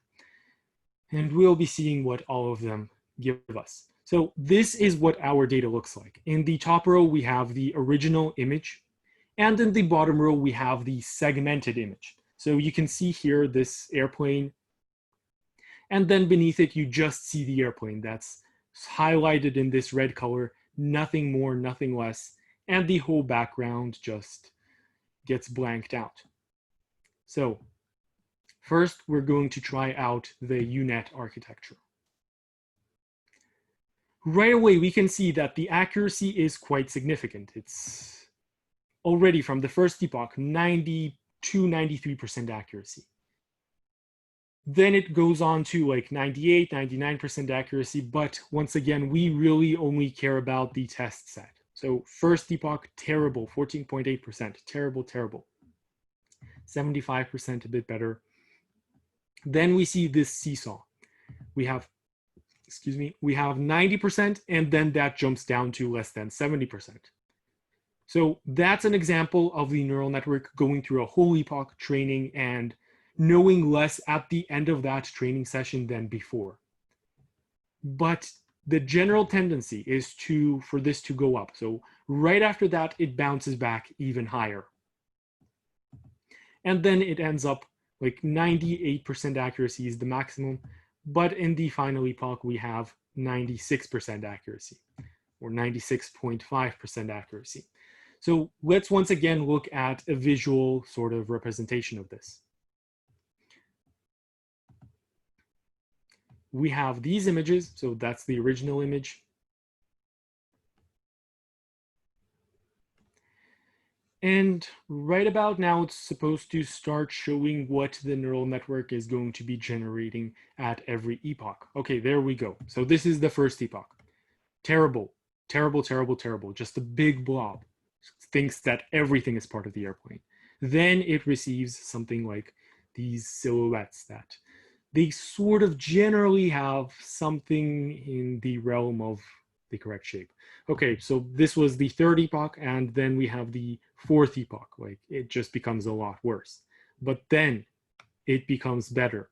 So after this, it gets to see more and more of the actual airplane. So right about now, it should start to give really good results. Okay, there we go. So now it's really giving us a high quality image. It knows what is a part of the airplane and what isn't a part of the airplane. It knows that some cloud, for example, isn't a part of the airplane.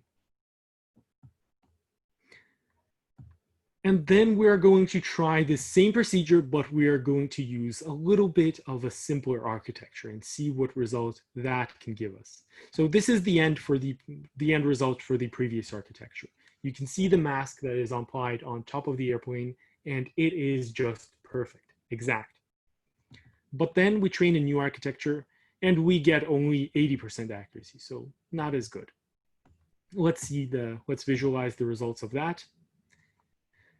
So one other thing I want to mention while the code is running is that the code that we'll be using in TensorFlow and Keras is different than what I'm showing right now, because this is the code that our developers have made, just the libraries.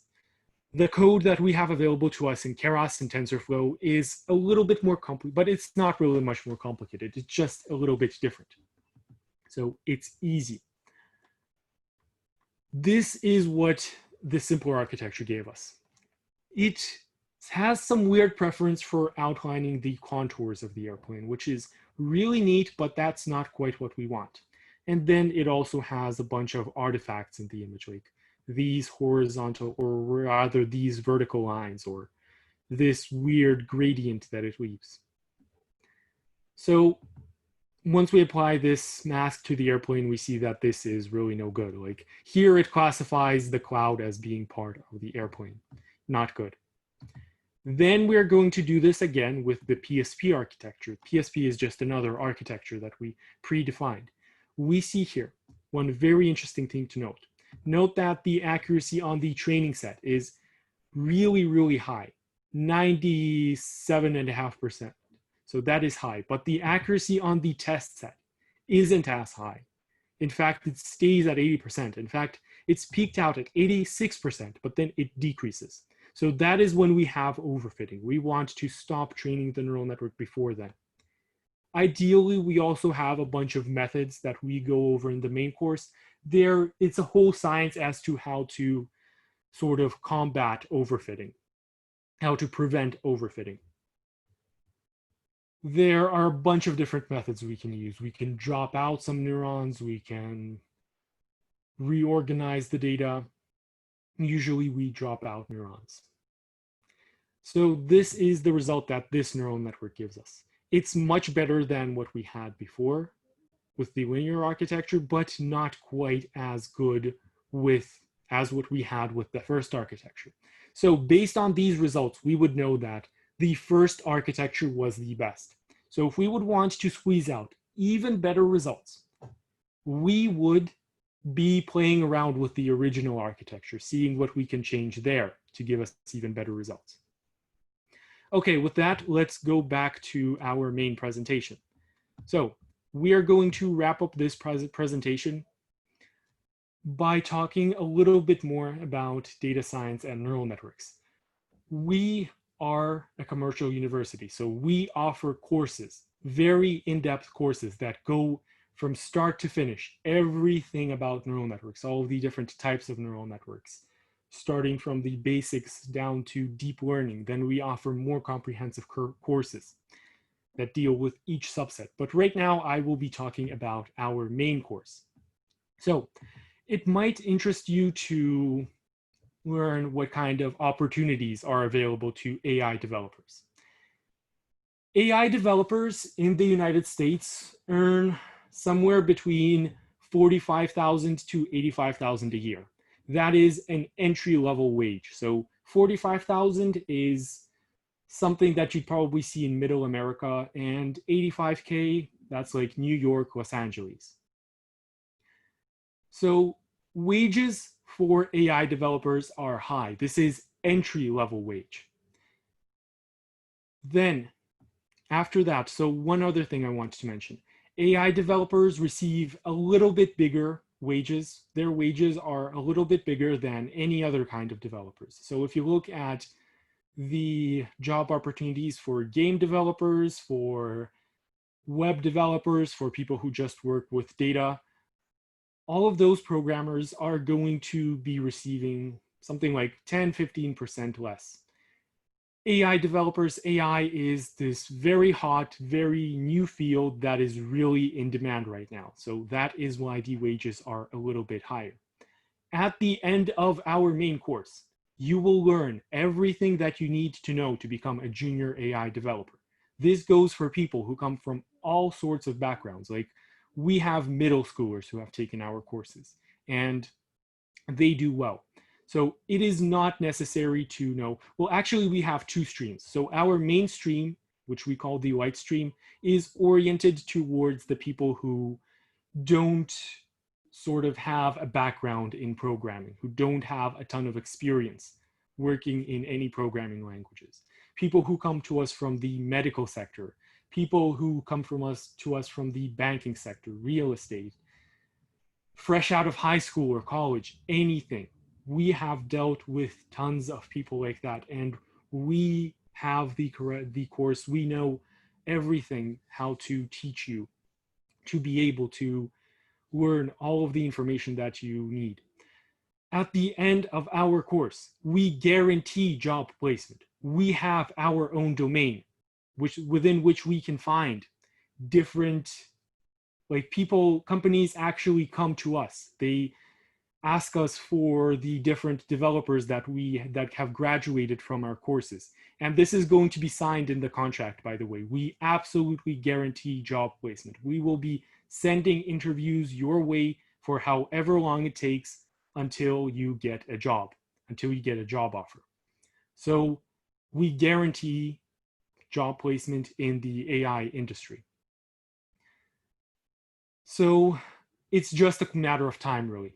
It might take, on average, it'll probably take a couple of months. We'll be sending interviews your way. If you have some very specific set of requests, like you only want to work in a company that deals with this specific thing, or you want that specific thing, like only something that can be found in this particular area, that might take a little bit longer, but we have so far been able to give work to find employment for everyone who has graduated from our courses. So one other thing I want to mention, so we have a pro stream. We have 2 streams for our main course. The light stream, that is where we recommend people who don't have any sort of prior experience in programming to go, and we also have the pro stream. The pro stream is geared towards the actual programmers. Even if you don't have any Python experience, like, the coding really isn't complicated. The aspect of coding really isn't complicated. The logic behind this is that people who have some prior history of programming, usually they have a different mindset, so they can jump straight into neural networks.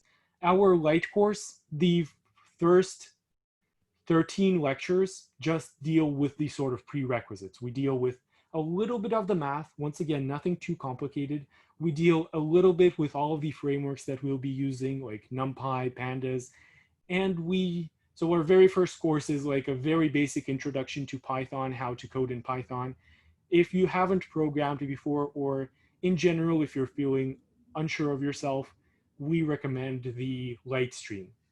The pro stream is for people who have some experience programming, at least 1 year of experience. These developers will be able to graduate sooner, and usually they're able to find sort of the middle level jobs, not just entry level jobs. So not just junior developer, but instantly become a middle developer, or like something between a junior or middle developer. The wages for that are like between 65 and 120K. And by the way, these wages are extremely high.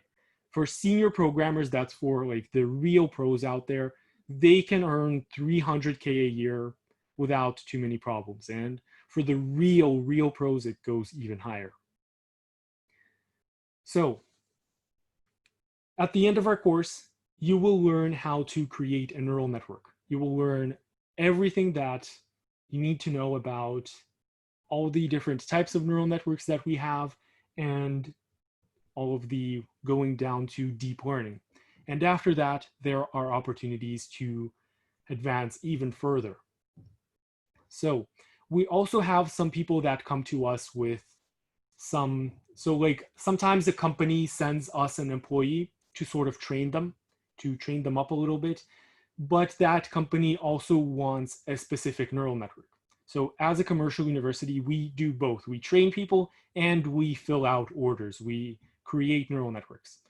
So in this case, when a company sends us their employee, we would teach that employee from scratch, but also from day one, we would give them advice as to how to create the neural network that they need for their specific company.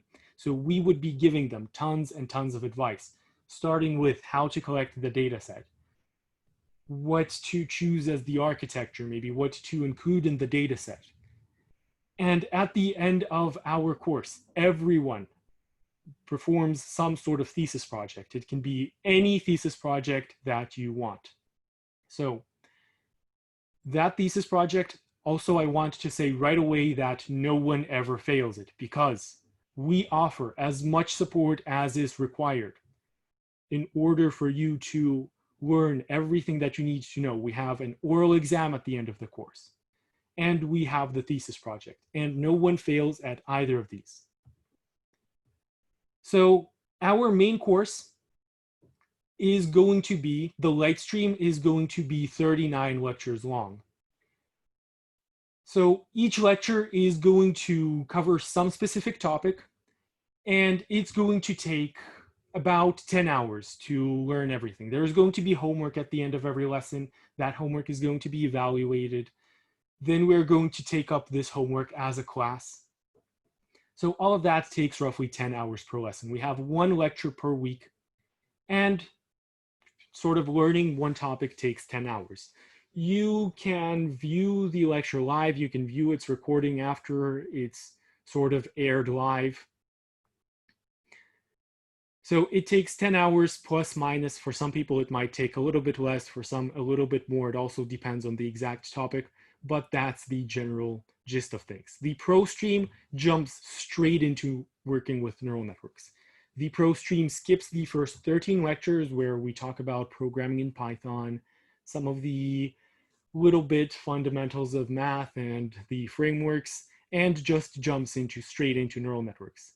There are 26 lectures there. Same thing, one lecture per week. So about 10 hours to learn a specific topic. We might have one topic that deals just with classifying texts, one topic just about classifying images, one topic about generative adversarial networks, and so on. So the courses both start on the 26th of September, and they both cover the exact same material. So if you are going to be taking the light course, you will get to see all of the same material as the pro course. You will just get to see it a little bit later. So that is the only difference. And if you want to switch between the streams at any time, there is absolutely no problem with that. You just need to contact one of our managers and we'll switch you, no problem.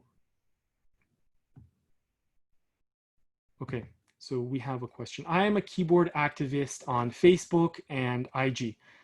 I've shared some pretty dicey stuff over the past few years. Will this be a problem for job placement? Guys, job placement is guaranteed. It's going to be written out in the contract that we guarantee job placement. Literally, the only way you cannot get a job is if you repeatedly don't show up for interviews. If you show up for interviews, we guarantee job placement. It's just a matter of time. We have companies that come to us. We know these companies, they know us. They know what we teach our developers, and they know how we teach them. So we will be able to find a job. Like, those companies will be contacting you. They will be booking the interviews at the end of the course. So yes, that is what I'm saying. Job placement is guaranteed. It is written out in the contract. It's only going to be a matter of time. Like, usually takes a couple of months. Sometimes it might take, depending on your specific set of requests, it might take a little bit longer, but we have never had a case where a student has graduated and hasn't been able to find a job in the AI sector.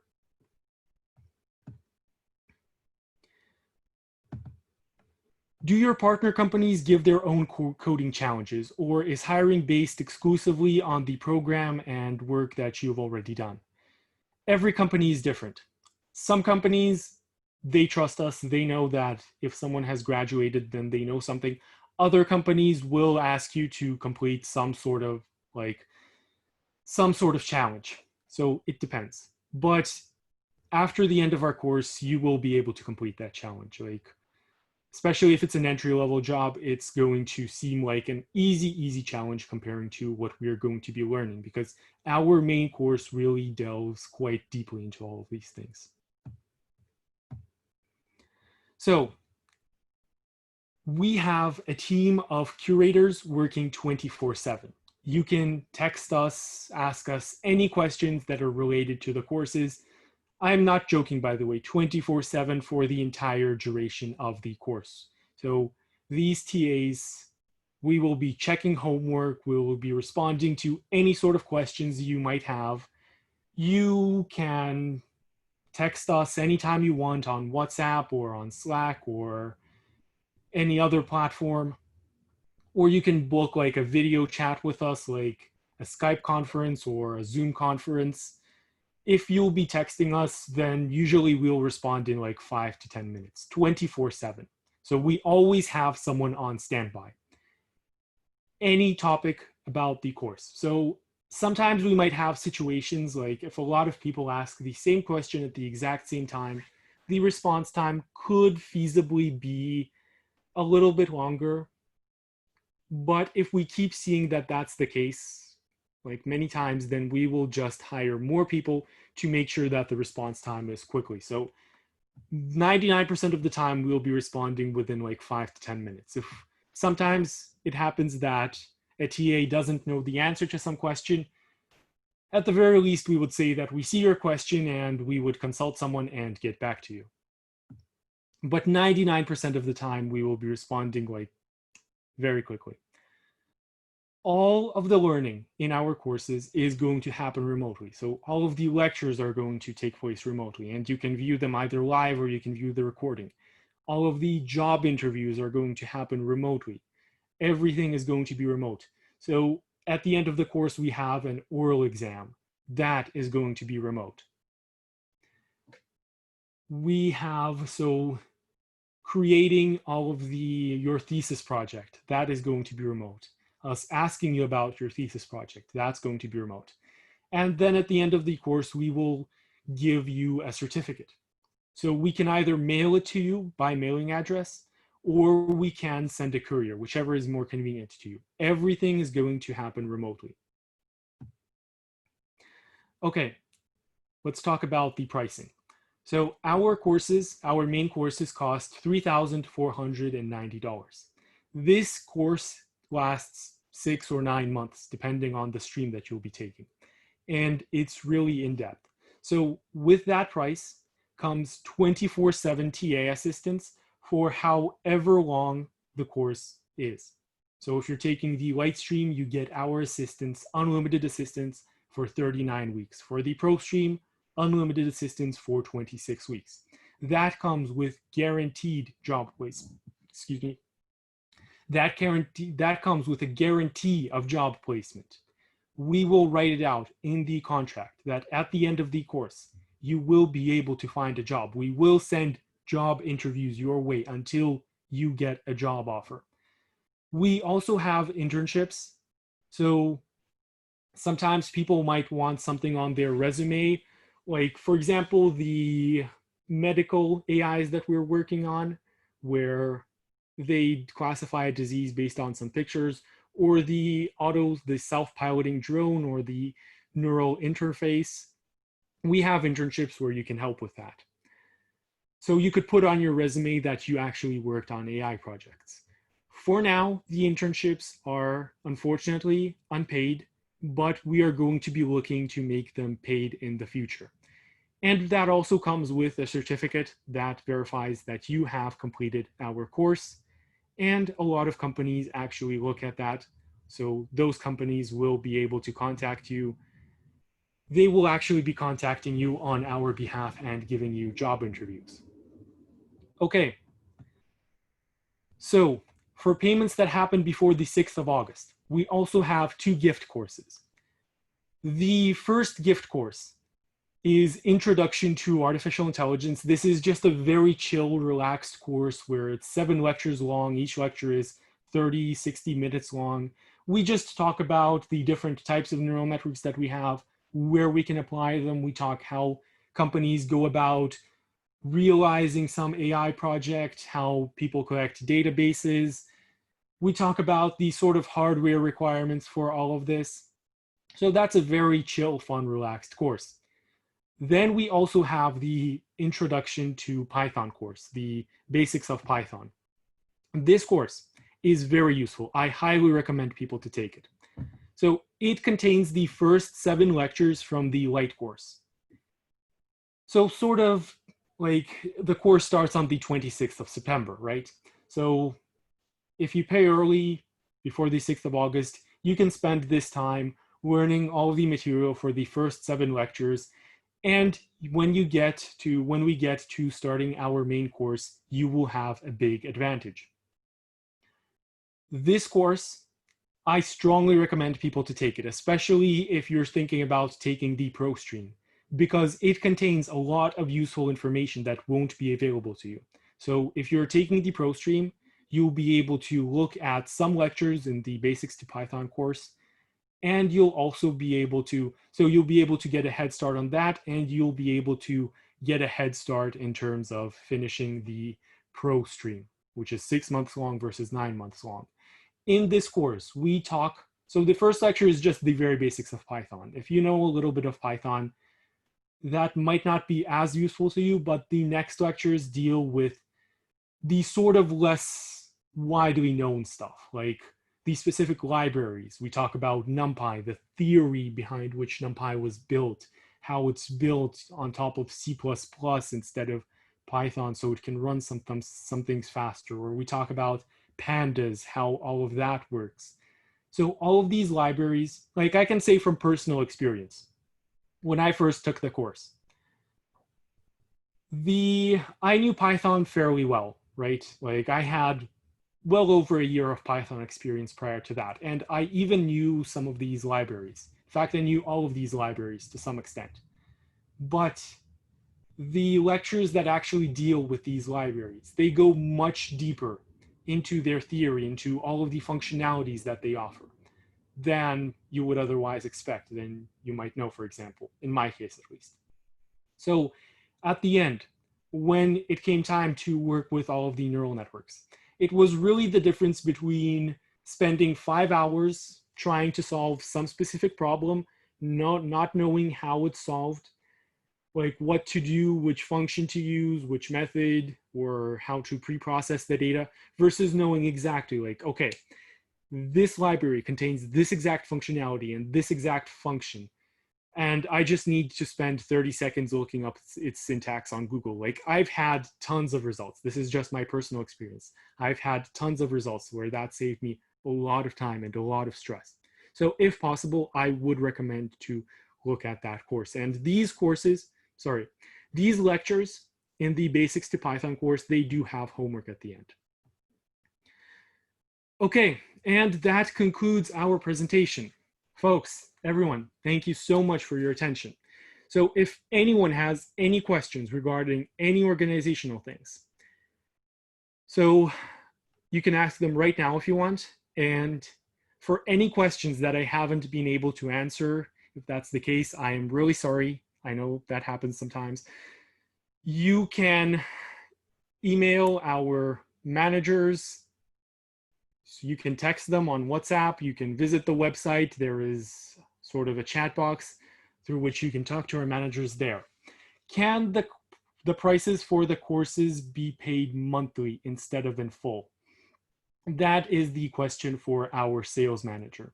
So we will be looking in the future to make them be paid monthly, but right now I believe, actually I'm not going to say anything on that topic because honestly I don't know. You would have to contact the sales manager for that. So the phone number and the email, I'll just drop it one more time just in case. Okay, we have a few more questions. When is the next semester? 26th of September. That's when the Lite and the Pro streams both start. So both streams start at the same time, but they end in different times. So the Pro stream takes 6 months, Lite stream 9 months. The after that, not gonna lie, I don't know. Probably in the winter. Once again, I'm sorry if I can't really answer all of these organizational questions. That's really a question for HR, for sales, the salespeople. So yeah, you can email them, like text them on WhatsApp or by regular text. Visit the website anytime. So if anyone has any other questions, either regarding the material or regarding the organizational stuff, I'll be happy to answer that if I can. Don't quote me on this, John, but I believe it starts in the winter.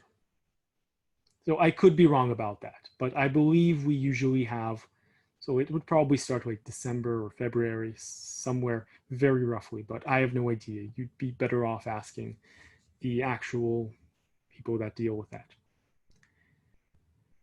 Okay, so no more questions. Okay, I guess that concludes our webinar today. Guys, once again, everyone, thank you so much for watching, and I really hope to see everyone in the main courses.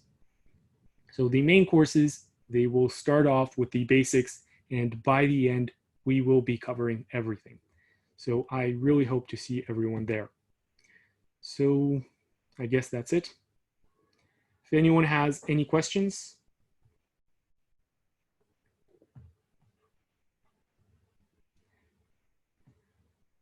Okay, so no questions. Okay, guys, take care.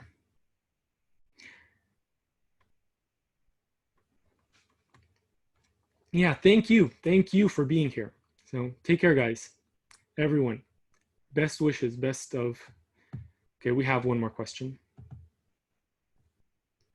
And thanks a lot. Thank you. Bye, guys.